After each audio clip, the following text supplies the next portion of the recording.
여러분 안녕하세요.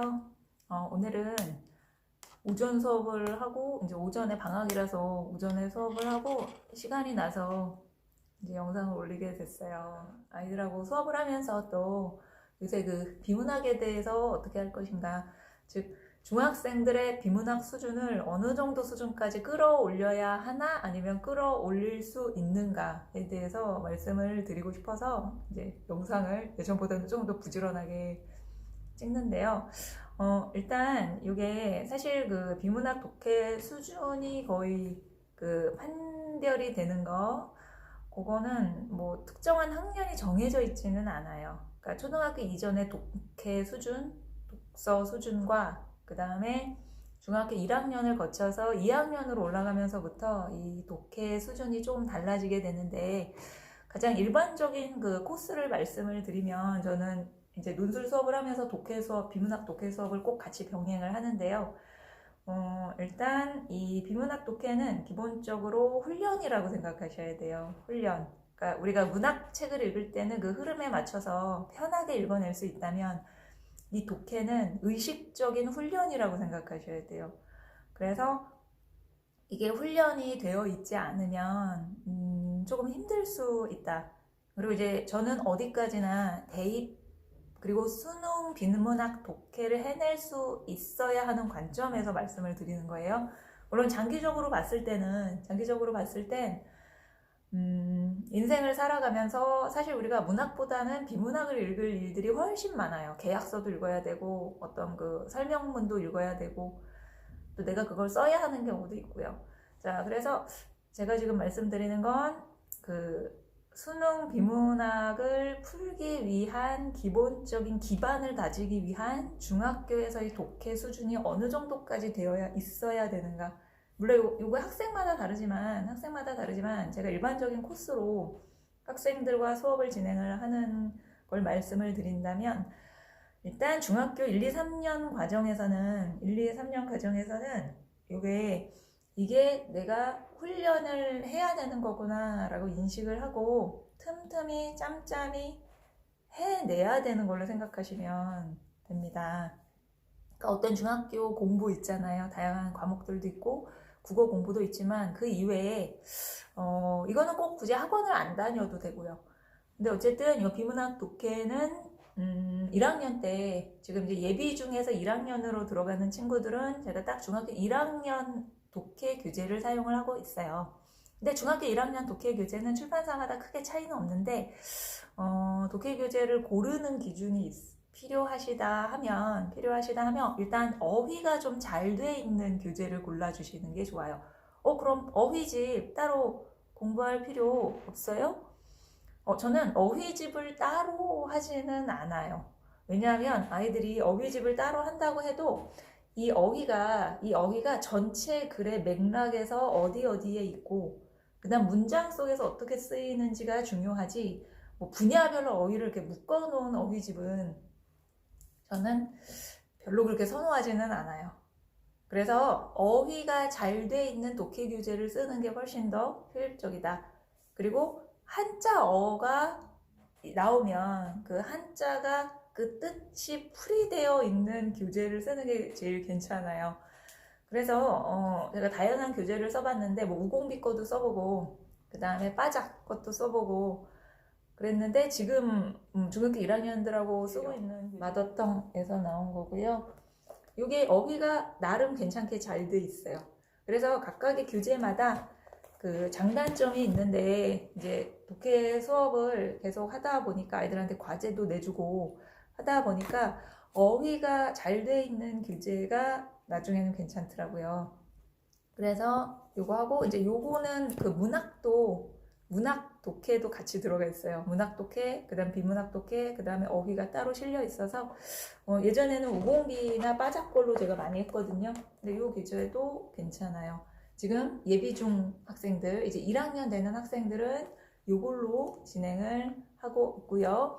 요 1단계를 작년 11월부터 10월부터 진행을 했어요. 그래서 10월, 11월, 12월, 1월, 그리고 이제 2월 해서 요게 거의 지금 한 중반 정도 진행이 돼서 아마 3월이나 4월이면 마무리가 될 것 같아요. 그럼 쉬지 않고 바로 중학교 2학년 독해 교재로 가요. 그러니까 독해는 학년별에 비해서 이제 초등학교 학생들이 중학교를 푸는 거는 어렵거든요. 고등학교 거나. 그런데 중학생이 이제 자기 학년 수준보다 조금 더 올라간 거나 고등학교 거를 푸는 거는 그렇게 어렵지 않아요. 이게 축적이 되어 있으면. 그래서 중학교 1학년 친구들은 이렇게 하고 이제 2학기쯤에 중학교 2학년 독해 교재를 들어가서 한 학기 동안 마무리를 하고 그 다음에 2학년으로 올라가면 3학년 교재를 1학기 때 쫙 마무리를 해요. 그리고 중학교 2학년 2학기가 되면 그때 고1 수준의 교재를 들어가요. 그래서 지금 중학교 2학년 되는 친구들은 빠른 친구들은 고1 수준의 모의고사 비문학 독해 지문을 저랑 하나씩 차근차근 풀어나가고 있어요. 그 다음에 중3이 되면 이제 고2 수준 거를 하고 그리고 나서 조금 빠른 친구들 잘 진행을 해온 친구들은 고3 수준의 지문까지 수능 수준의 지문까지 지금 이제 시작을 했어요.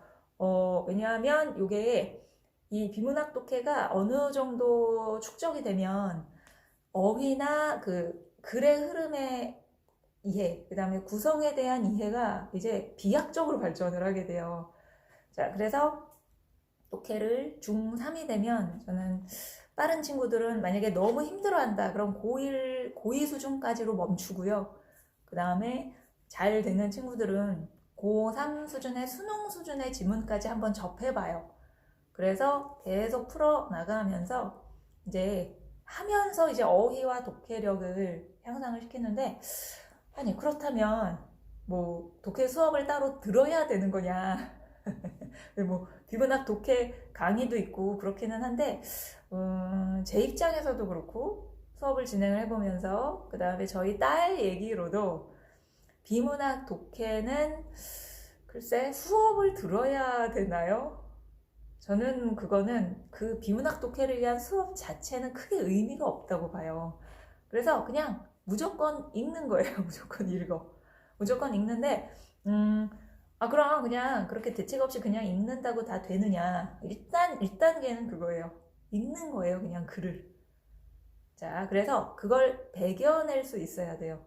그 글을 읽는 순간을 배겨낼 수 있는 거예요. 사실은 독해가 별거 없어요. 선생님 전 어휘도 잘 모르고요. 글이 눈에 안 들어와요. 그럼 어떻게 하지? 어휘를 따로 공부해야 되나? 아니, 할 시간이 없어. 그러면 일단 글을 막 터 나올 것 같아도 끝까지 읽어내는 거예요. 사실 독해는 그게 다야. 안 읽히는데요? 그럼 끝까지 읽어는 봤어? 아니요, 저 안 읽혀요. 아니, 그럴 시간에 일단 한번 봐. 눈으로 봐. 모르는 어휘라도 일단 읽어. 그리고 끝까지 해낼 수 있는 집중력. 그럼 나 도저히 못하겠다. 그러면 단계를 한 단계 낮추는 거예요. 쉬운 글로. 내가 지금 중학교 2학년인데 글이 도저히 안 들어온다. 그럼 초등학교 6학년이나 중학교 1학년 교재로 일단 읽어내. 그거는 눈에 들어오거든요. 그럼 그때는 내가 이해를 못해서 안 읽힌다라는 얘기를 못하겠죠. 그러면 그때는 쉬운 글을 끝까지 읽어내는 집중력에 더 포커스를 맞추시는 거예요.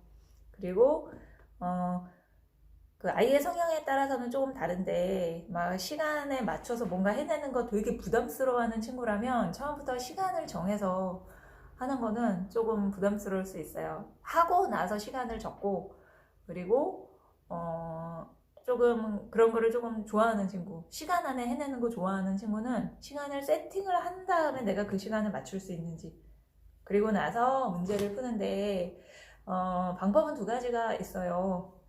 지문을 읽고 문제를 풀고 아니면은 지문을 읽기 전에 문제에서 어떤 힌트를 얻은 다음에 지문을 읽는 방법.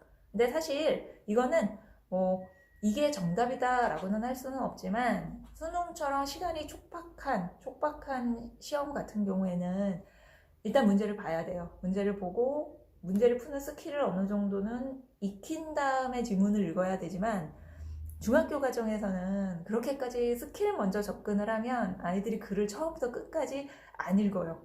그래서 중학교 과정에서는 일단 닥치고 읽어라. 닥치고 읽고 집중하는 훈련을 하는 게 사실은 독해의 가장 큰 목적이라고 할 수 있어요.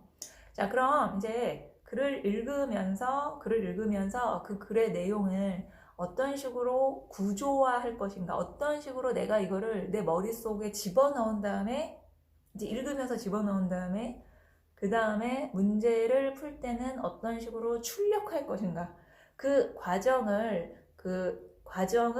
교사는 피드백 해주는 거에 불과해요. 근데 만약에 이거를 혼자 할 수 있다면 혼자 할 수 있어요, 충분히. 그래서 입력하는 과정은 글을 읽고서 내가 이 글의 내용을 어떤 식으로 내 나름대로 정리했는지, 그 다음에 출력하는 과정은 이 내용을 내 머릿속에 구조화 시킨 다음에 문제를 적용했을 때, 살짝 비틀거나 응용했을 때 어떤 식으로 내가 풀어낼 수 있는지의 그 전 과정을 스스로 객관화할 수 있는 거예요. 그게 바로 독해의 핵심이라고 할 수 있고, 이 과정은 꼭 비문학 독해뿐만이 아니라 모든 과목을 배울 때도 적용이 돼요. 그래서 시험 문제를 풀 수 있는가 없는가, 뭐 역사도 마찬가지고요, 과학도 마찬가지고, 예를 들면 국어에서 문법을 배울 때도 내가 새로 배우는 지식에 대해서 독해를 해내야 되잖아요. 그리고 나서 문제화 되었을 때 그거를 풀려면 내 머릿속에 어떤 식으로 구조화할 수 있는가, 그러면 그 구조화하는 스킬을 가르쳐 주시면 안 돼요? 일단 그 구조화하는 스킬은 반드시 이래야 된다라는 절대적인 건 없어요. 왜냐하면 글의 종류도 다르고 재질도 다르고, 그다음 그걸 받아들이는 아이의 배경 지식이나 그 어휘력이나 독해력의 수준의 차이도 있기 때문에. 하지만 한 가지 확실한 건 있어요. 글을 처음부터 끝까지 읽어내는 집중력과 힘이 있으면 된다라는 거예요. 어떻게 보면 되게 쉬운 이야기인 것 같은데 어려워요, 생각보다. 그럼 예를 들면 그 지문 하나를 읽어내는데 나는 얼마만의 집중력을 가지고 있는가가 결국은 관건이라는 거죠, 비문학 독해는. 그 다음 또 하나, 넣었다고 나는 생각했는데 정작 내 걸로 되지 않았다면 문제를 풀 때 틀린다라는 거죠. 또 하나, 문제가 말하는 의도를 내가 정확하게 이해를 못해서 독해는 잘했는데 이 문제와 어긋나 버리는 경우, 그 세 가지로 볼 수 있고요. 이 세 번째 경우 같은 경우에는 그런 부분에서 많이 실수가 있다면 문제를 먼저 본 다음에